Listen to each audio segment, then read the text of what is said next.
What's up everyone, welcome to today's video. Welcome to the Video Game Fight School channel. Thank you very much for tuning in. Today we're going to look at a comment that somebody left on my last video where I said Gotham Knights pretty much challenged the status quo and made an RPG in the superhero genre that was already mostly saturated by action RPG beat 'em ups, and the game paid dearly for it in a sense. This comment pretty much kind of went in with the basic tropes that we get about, Gotham Knights.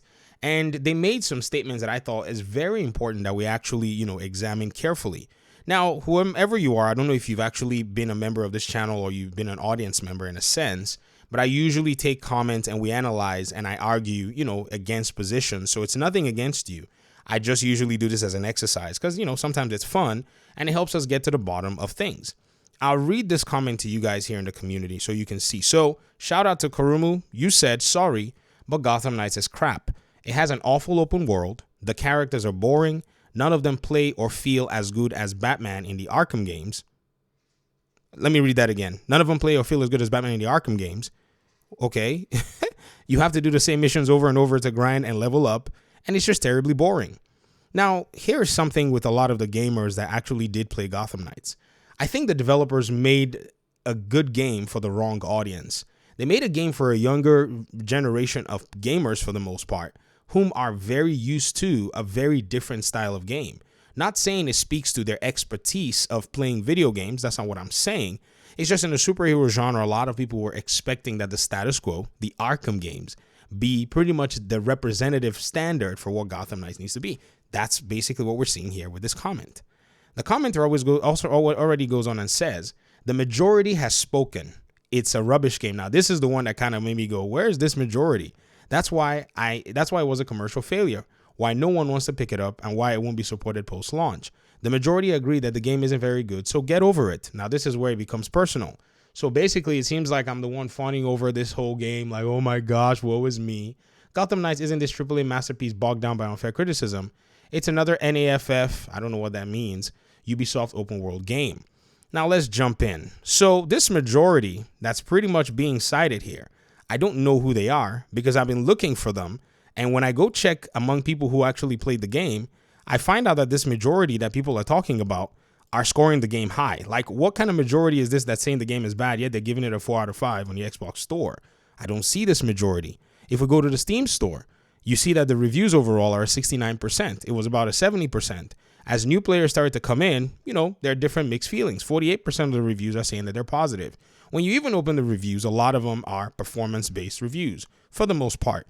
And still a lot of people stuck in the Arkham-esque type expectations. That's what you'll see when you read the reviews. You can come read them for yourself on Steam. You can read them for yourself on Xbox. The reason I use these two platforms is because this is where people who have verifiably played the game are able to basically share their opinions. And even on here with Steam, you can see how many hours they dropped in the game. So it's not a matter of them just buying the game and then refunding it after 2 hours. You can kind of filter the reviews so that you can kind of wade through the BS yourself. Another thing that was said here that was quite interesting is, even though the majority leans towards my position that we think the game was a fun and a good game, the majority is not always right. And I know the majority is on my side, and I've shown you the data that can just slap your argument down. But I don't want to sit here yelling about the majority because there's a problem that can happen with the majority. You see, I'm going to learn you something, youngin.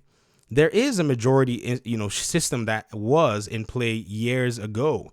You see, back in the medical establishment in Hungary, a physician called Ignaz Semmelweis actually came up with the, process of washing your hands before child delivery. So I'll give you the story. I know it's a crazy story. It's insane. So apparently back then, whenever doctors in their teaching hospital will go help mothers deliver baby, they'll come straight from their lectures where they're dealing with cadavers and they'll go deliver the babies. They realized that this hospital that was a teaching hospital where wealthy people used to come and have their babies, there was a lot of, mortality after birth. A lot of women were dying. A lot of babies were barely surviving. And so this doctor came up with the thing and said, hey, man, use this, thing to wash your hands when you finally get out of, teaching your, cadaver class. Apparently, the doctors in the establishment, the majority, they told him that he was crazy. They put him in an asylum where they beat him and he died of his injuries. It then eventually came to be realized that washing your hands actually helped to destroy bacteria and germs that you've been, kind of somewhat exposed to. Eventually, posthumously, he was eventually described as the savior of mothers. The majority is not always right, but if you come out to claim that the majority is on your side, you might as well try at least to bring some evidence to the conversation. But again, even though you want to cite the majority or whatever it is you want to cite, it is what it is. I can definitely understand. Now to the next side, we're going to go ahead and look at, say, the remaining part of this comment. It says, look at Hogwarts Legacy and Gotham Knights. The former is a fun open world game with mission variety, tons of fun collectibles, lots of gear, a decent story, and good combat and more. Gotham Knights is a generic open world game that has you do the same side activities over and over until the point you can do it in your sleep. Maybe I can agree with you on that front. There's nothing wrong in that. But you see, you think Hogwarts Legacy is a fun open world game. I think it's just a regular video game that I have almost no interest in playing. In fact, you know what's crazy? Let me show you how much time I've spent playing Hogwarts Legacy. Let me see if I can pull it up here, because apparently I think a lot of people think that what they love is what everybody should like. I have Hogwarts Legacy on all 3 platforms. I've only played a total of how many hours on this game? Let me see. Let me go to my library, view your stats. 4.6 hours on PC, and on console about the same, about 8 hours of the game. The game is not of interest to me. That is all, like I said, your personal preference and your perspective. I'm not going to dog on Hogwarts Legacy because it's not of interest to me, because I understand and I know that video games are specifically geared towards those who most likely would enjoy them or people who have affinity towards them. I also play Tom Clancy's The Division 1 and Division 2, where we do the same thing over and over to the point where we can do it in our sleep. And I've played those games for thousands of hours. I have a dedicated YouTube channel over that same video game. So I get it. The writer here says, I played Gotham, and they said, yes, I played Gotham Knights for 15 hours and couldn't play it anymore. It's nothing more than rinse and repeat. Exactly. There are video games designed for a segment of gamers that are rinse and repeat. If this cannot be, in my opinion, like diluted or diffused into your skulls, then I'm sure you're probably not you're living in a different world. You're not exposed to differences in video games. Clear up this is what he wrote. Clear up all these crimes and go to the bell tower and do it all over the next day and the next day and day after that, again and again. Bruh, you live in a world where there are thousands and thousands of video games to give you all kinds of different options that you can pretty much engage in. What has Gotham Knights done to you people for doing the exact same thing that's been done in other video games over the years? This is a strange obsession. I played The Division 2. I mean, this is one of my characters. I have multiple accounts and I do the same thing. The map just respawns. This is the map. You wake up the next day, you come in, you can even reset the map in The Division. Like you don't even have to go to the, your belfry here in The Division. You can literally just hit reset map. It will reset all these activities for you to go back and do it all over again on the fly. So believe it or not, there is a segment of gamer that enjoys this video game. And by the way, The Division 2, not the first one. The first one sold a lot. Let me just give you the number for the second one. It sold 10 million copies.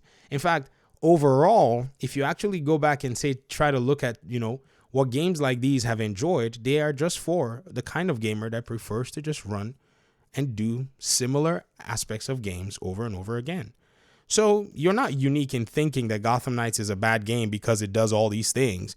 In fact, for those who enjoy these games where things are done over and over again, I think the mistake Gotham Knights made was it didn't even jump or dive deep enough into these systems. I think Gotham Knights should have leaned heavily into the RPG systems, heavily into the gear game, heavily into the mod game. That way, people who don't really know how to play these games will come to terms of saying, I don't know how to play this game, and thereby I put it down. That way, they can't even, in a sense, come from any corner and start to make these complaints. And here's the thing, the audacity that a lot of these folk have comes from the fact that they think every game should be Arkham, and Arkham has basically spoiled them. You get up, you push, attack, counter, dodge, and then you use your gadgets, and so now you feel like you're this beastly superhero. If you want to play the Arkham games, play them. They're available. And so these kinds of comments, I like to highlight them because they continue to expose the understanding and why I think that Warner Brothers Montreal needs to just brand themselves as, hey, we're not going to make a game that holds your hand. We're going to make a game where you actually have to figure it out, where you actually have to be the one that makes the game work for you. That's what RPGs are. That's what they do. I mean, remember Elden Ring, where you could play the game however you want using different play styles. You could deal with bosses. You could deal with different aspects of the game using different possibilities. That's what games like this are there to help you do. Hogwarts Legacy is a formulaic game. You're going to only cast spells with your wand. I mean, are we really going to talk about like, let's not do that. Let's not do that. Plus, Hogwarts Legacy is a single player game as well. Like, it's not geared towards the group play or the co-op party style play. It's a very, very different game. If you think that kind of game is enjoyable, by all means, keep playing it. Play Hogwarts Legacy 6 times. No one's going to be worried. I play other single player action games that I like. I play them over and over again. But Gotham Knights is just not for you. It's okay to come out and just say it's not for me. But to come out and cite all these other things, you have no case. Peace out.